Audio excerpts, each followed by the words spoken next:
Welcome to episode 75 of the High Volume Hiring Podcast. I am one of your co-hosts, Stephen Rothberg, with College Recruiter, where we believe that every student and recent grad deserves a great career. And this is going to be an awesome episode. We have a real live, breathing practitioner on. But first, Jeanette, Hi, good to see you. everyone.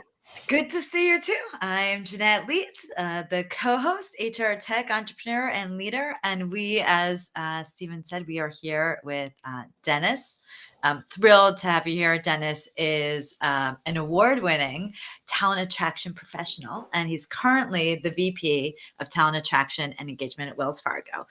He is really well-rounded, has great industry experience. You've done, let's say, recruiting, marketing, employer branding across staffing agencies, recruiting, marketing agencies, and now he's at a direct employer. So Dennis, welcome. We're so happy to have a practitioner in the house. Thanks for having me. I was really looking forward to it. So thanks. Yeah, awesome. Well, I know we have you here by phone, so thank you for making time. Why don't you just give us a little bit of background? How did you get into high volume hiring? I went to school for communications, and then right out the gates, I did marketing for Enterprise Rent-A-Car. And then I delved into recruiting because I liked relationship building quite a bit. And recruiting was kind of neat because all you're doing is building pipelines, relationships, talking to people about meaningful things, talking about, wow, wouldn't it be great to buy this car or rent this car at Enterprise wasn't exactly fulfilling. So got into recruiting. My favorite part of that was what would this job do for you? What would it do for your family? What would it do for your lifestyle? It wasn't about like guns in the air. Does this rate work? You know what I mean? I cared more about the person, the outcome of connecting someone to work based on what it would do for them. And then I said, you know what? Look at the data. Where are these sources coming from? Why aren't we marketing things like that? So it piqued my curiosity. It was like, let me combine recruiting and a marketing background. And I was able to kind of leverage those skills and jump into it for a staffing firm. So cool. So thank you also for joining us. And for those who are kind of wondering what his videos narrow, like Jeanette said, that's what the phone does for us. But couple things. One is College Recruiter's done a lot of business with Wells Fargo over the years, and that might be in part because my wife, who's also our CEO, one of her first professional jobs was with what became Wells Fargo, which was Norwest Bank, headquartered here in Minneapolis. And then kind of the guppy swallowed the whale, and the powers that be understood that the Wells Fargo brand was a heck of a lot stronger than the Norwest Bank brand. But you mentioned, Dennis, that you've done these different kinds of recruiting, specifically for high volume. What kinds of roles have you personally been involved with for high volume hiring? Oh gosh, I've been around the block. I've run the gamut. So IT specifically, like sysadmin, software engineers, etc. Accounting and finance, admin, light industrial, scientific, pharmacy technicians, warehouse, phlebotomists, registered nurses, travel nurses, Wow. bankers, and tellers. And that's a good amount of them, but not all of them. That's just off the top of your head. Just a few. Yeah, it's a lot. So It's a lot. I mean, that's such a big range. It's just and like for me, just thinking through that range, lots of different tactics that you can use for yeah. that really would have seen vary. So thinking about all of that, what tactics have you seen that really work the best, for hiring at scale? And, thinking, not just paying, but also we all love the organic, the free. Yeah, a company likes the organic because it doesn't cost them $1. Exactly. Boy, I mean, it's all about the approach, right? The approach is the same. Numbers are numbers, performance marketing versus brand marketing, all that's the same. It's who are you going after? What are the personas in it? What is, Yes. running market intelligence for supply and demand for the skill sets, finding sentiment analysis. What are people saying about our brand? What are they saying about our competition? What are we doing better than our competition? and jumping on that and pouncing on that in our messaging from a, who we are, what we offer, and why we're better in that market. And then, paid is you're going to do job boards because they're hourly workers for the most part. Yeah. They're all over job boards. So you want to focus specifically on doing programmatic because you can do it at scale. Suppression rules like do not spend if we get 10 resumes in the first 24 hours, or stop spend if we've had 25 views and no conversions because there's something going on either technically or with the job description, etc. Or I know very well that their phlebotomist in Los Angeles is going to cost me a lot more than it is in Kansas City. And I know that for a fact because I have all this data to tell me that stuff. So from a paid perspective, you do search, you can do job boards. And if you wanted to do display, or for somebody who's data driven and drives me nuts, out of home advertising, you can see what the lift is and stuff like that. That's good. But I'm a data guy, so that one's a tough one for me. In organic, of course, you want to do video. It's the most, consumed, retained, and shared medium there is. And do it by people, for people. Do it on something like a phone. Don't have a Hollywood production. They're going to believe people in a real setting. Someone in a studio, it's obviously made up. So doing things authentically and arming your recruiters with just those organic assets, whether that's going to be those videos, employee testimonials, or landing pages as to why would you want to work here, for the passive folks who might know your brand but might not be 100% like ready to go yet. And social media as well, constantly having a presence, sharing your employee stories out there, and getting that in the hands of the recruiter. So all of those things you can arm people with, and create, as well as a performance marketing and brand marketing, depending on what does the market look like, supply and demand, how much performance, how much brand do I need to do? So. Wow, that's really interesting. So one of my big takeaways from what you just said too is how data driven you are, and I would assume therefore also employers that you've worked with in a talent acquisition capacity.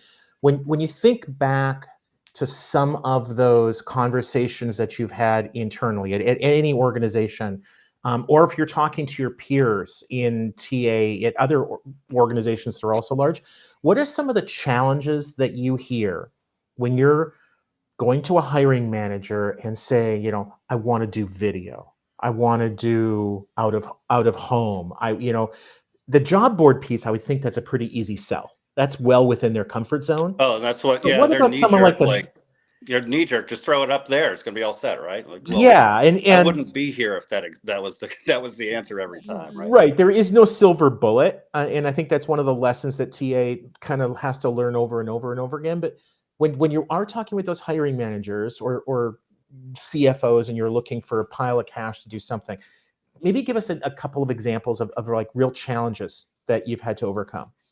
Yeah, it's budget every single year. Someone will be like, "Can you cut the budget back, and do the same or maybe more?" And it's happened twice where I went in to meet. I was good enough to, be able to get in with the CEO at a couple different organizations and talk about what my annual plan was. And I'd come in, I would be, I want to increase the budget by 25 or 30%. The first thing they say is, "We're trying to cut costs," Yeah. So immediately they have the mentality that you're a cost center, not, you don't have ROI, which is, so it's these conversations, that's a challenge right off the bat. That's what they say. But then here you go, you have your data. This is what we had. And in staffing, you would know what your margins were, what the average placement was for months, what the average revenue was per start. And you could literally show, like, you gave me $1.2 million, or you gave me $7 million. And for every dollar you gave me, we billed 14 back. Can I get 25% more budget? Yeah, it's like, That's Right. here you that's go. not hard to do. It's You know what I mean? Here's the business case. It's done. Yeah. Yeah. And then also, like, on the ground level with hiring managers, you can do, why is it this difficult or whatever? You show them supply and demand, what the competition is, what things cost from a CPA and a CPH perspective, and what the ratios are, and say, this is going to take this. I'm going to need this much. This market's hard. We're going to have to do more levers, and it's going to take more time. So it's setting expectations, but everything is data driven, those conversations. Therefore, it's like in a court case, you just like, I rest my case. And then I've been lucky enough to have people understand that, read the data, listen to the data storytelling, and give budget. So it's been helpful. But it's a challenge every time because they have a mindset to cut.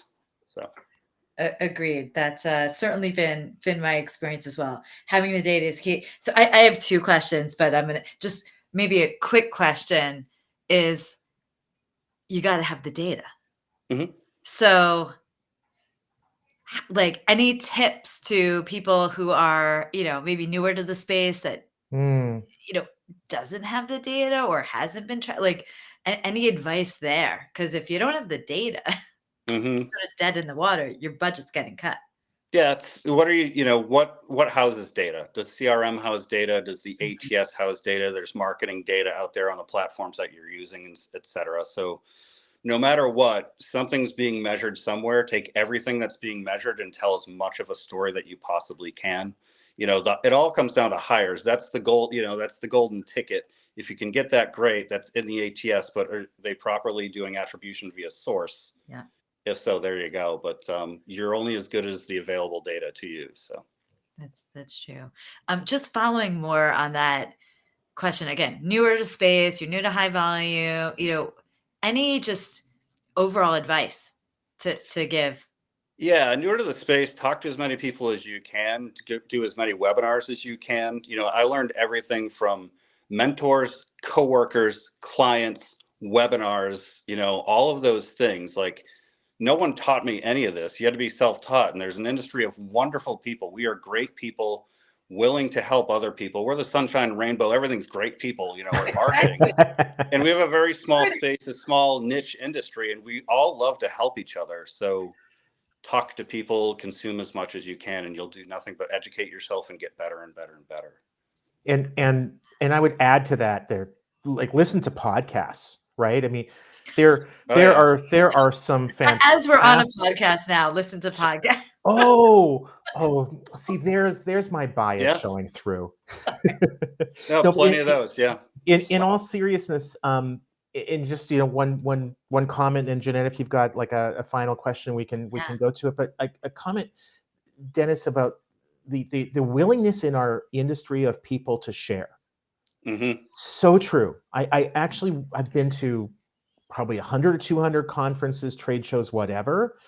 And it's kind of hard at most of them to find people that aren't willing to share. It's like going to New Orleans and trying to find bad food.